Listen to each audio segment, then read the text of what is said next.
Creed en sus profetas. Viernes 15 de mayo 2020. Salmos 103. Bendice alma mía a Jehová, y bendiga todo mi ser su santo nombre. Bendice alma mía a Jehová, y no olvides ninguno de sus beneficios. Él es quien perdona todas tus iniquidades, el que sana todas tus dolencias, el que rescata del hoyo tu vida, el que te corona de favores y misericordias, el que sacia de bien tu boca, de modo que te rejuvenezcas como el águila. Jehová es el que hace justicia y derecho a todos los que padecen violencia. Sus caminos notificó a Moisés, y a los hijos de Israel sus obras. Misericordioso y clemente es Jehová, lento para la ira y grande en misericordia. No contenderá para siempre, ni para siempre guardará el enojo. No ha hecho con nosotros conforme a nuestras iniquidades, ni nos ha pagado conforme a nuestros pecados. Porque como la altura de los cielos sobre la tierra, engrandeció su misericordia sobre los que le temen. Cuanto está lejos el oriente del occidente, hizo alejar de nosotros nuestras rebeliones. Como el Padre se compadece de los hijos, se compadece Jehová de los que le temen. Porque Él conoce nuestra condición, se acuerda de que somos polvo. El hombre, como la hierba son sus días, florece como la flor del campo, que pasó el viento por ella y pereció, y su lugar no la conocerá más. Mas la misericordia de Jehová es desde la eternidad y hasta la eternidad sobre los que le temen, y su justicia sobre los hijos de los hijos, sobre los que guardan su pacto, y los que se acuerdan de sus mandamientos para ponerlos por obra. Jehová estableció en los cielos su trono, y su reino domina sobre todos. Bendecid a Jehová, vosotros sus ángeles, poderosos en fortaleza, que ejecutáis su palabra, obedeciendo a la voz de su precepto. Bendecid a Jehová, vosotros todos sus ejércitos, ministros suyos, que hacéis su voluntad. Bendecid a Jehová, vosotras todas sus obras, en todos los lugares de su señorío. Bendice alma mía Jehová. El conflicto de los siglos, capítulo 36, la libertad de conciencia amenazada.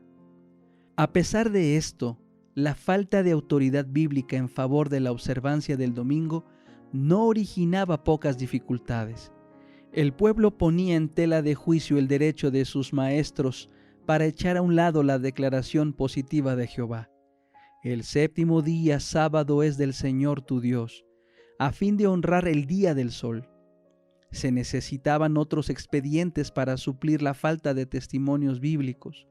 Un celoso defensor del domingo que visitó a fines del siglo XII las iglesias de Inglaterra, encontró resistencia por parte de testigos fieles de la verdad. Sus esfuerzos resultaron tan inútiles que abandonó el país por algún tiempo en busca de medios que le permitiesen apoyar sus enseñanzas. Cuando regresó, la falta había sido suplida y entonces tuvo mayor éxito. Había traído consigo un rollo que presentaba como del mismo Dios y que contenía el mandamiento que se necesitaba para la observancia del domingo, con terribles amenazas para aterrar a los desobedientes. Se afirmaba que ese precioso documento, fraude tan vil como a la institución misma que pretendía afianzar, había caído del cielo y había sido encontrado en Jerusalén sobre el altar de San Simeón en el Gólgota. Pero en realidad, de donde procedía era del Palacio Pontifical de Roma. La jerarquía papal consideró siempre como legítimos los fraudes y las adulteraciones que favoreciesen el poder y la prosperidad de la iglesia. El rollo prohibía trabajar desde la hora novena, 3 de la tarde del sábado, hasta la salida del sol del lunes, y su autoridad se declaraba confirmada por muchos milagros. Se decía que personas que habían trabajado más allá de la hora señalada habrían sufrido ataques de parálisis. Un molinero que intentó moler su trigo vio salir en vez de harina un chorro de sangre, y la rueda del molino se paró a pesar del buen caudal de agua. Una mujer que había puesto masa en el horno la encontró cruda al sacarla. No obstante, haber estado el horno muy caliente. Otra que había preparado su masa para cocer el pan a la hora 9, pero resolvió ponerla a un lado hasta el lunes. La encontró convertida en panes y cocida por el poder divino. Un hombre que coció pan después de la 9ª hora del sábado, encontró al partirlo por la mañana siguiente que salía sangre de él. Mediante tales invenciones absurdas y supersticiosas, fue como los abogados del domingo trataron de hacerlo sagrado. Tanto en Escocia como en Inglaterra se logró hacer respetar mejor el domingo, mezclándolo en parte con el sábado antiguo, pero variaba el tiempo que se debía guardar como sagrado.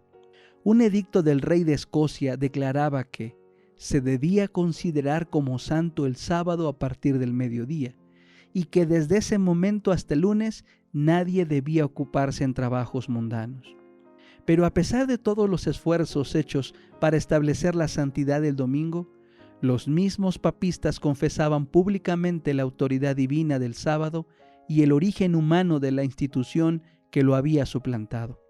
En el siglo XVI, un concilio papal ordenó explícitamente: recuerden todos los cristianos que el séptimo día fue consagrado por Dios y aceptado y observado no solo por los judíos, sino también por todos los que querían adorar a Dios. No obstante, nosotros los cristianos hemos cambiado el sábado de ellos en el día del Señor, domingo. Los que estaban pisoteando la ley divina no ignoraban el carácter de la obra que estaban realizando. Se estaban colocando deliberadamente por encima de Dios. Un ejemplo sorprendente de la política de Roma contra los que no concuerdan con ella se encuentra en la larga y sangrienta persecución de los valdenses, algunos de los cuales observaban el sábado. Otros sufrieron de modo parecido por su fidelidad al cuarto mandamiento. La historia de las iglesias de Etiopía o Abisinia es especialmente significativa. En medio de las tinieblas de la Edad Media, se perdió de vista a los cristianos del África Central, quienes, olvidados del mundo, gozaron de plena libertad en el ejercicio de su fe. Pero al fin, Roma descubrió su existencia, y el emperador de Abisinia fue pronto inducido a reconocer al Papa como vicario de Cristo. Esto fue principio de otras concesiones. Se proclamó un edicto que prohibía la observancia del sábado bajo las penas más severas. Pero la tiranía papal se convirtió luego en yugo tan amargo que los abisinios resolvieron sacudirlo. Después de una lucha terrible, los romanistas fueron expulsados de Abisinia y la antigua fe fue restablecida. Las iglesias se regocijaron en su libertad y no olvidaron jamás la lección que habían aprendido respecto al engaño, al fanatismo y al poder despótico de Roma. En medio de su reinado aislado, se sintieron felices de permanecer desconocidos para el resto de la cristiandad. Las iglesias de África observaban el sábado como lo había observado la iglesia papal antes de su completa apostasía. Al mismo tiempo que guardaban el séptimo día en obediencia al mandamiento de Dios, se abstenían de trabajar el domingo conforme a la costumbre de la iglesia. Al lograr el poder supremo, Roma había pisoteado el día de reposo de Dios para enaltecer el suyo propio. Pero las iglesias de África, desconocidas por cerca de 1000 años, no participaron de esta apostasía. Cuando cayeron bajo el cetro de Roma, fueron forzadas a dejar a un lado el verdadero día de reposo y a exaltar el falso. Pero apenas recobraron su independencia, volvieron a obedecer el cuarto mandamiento.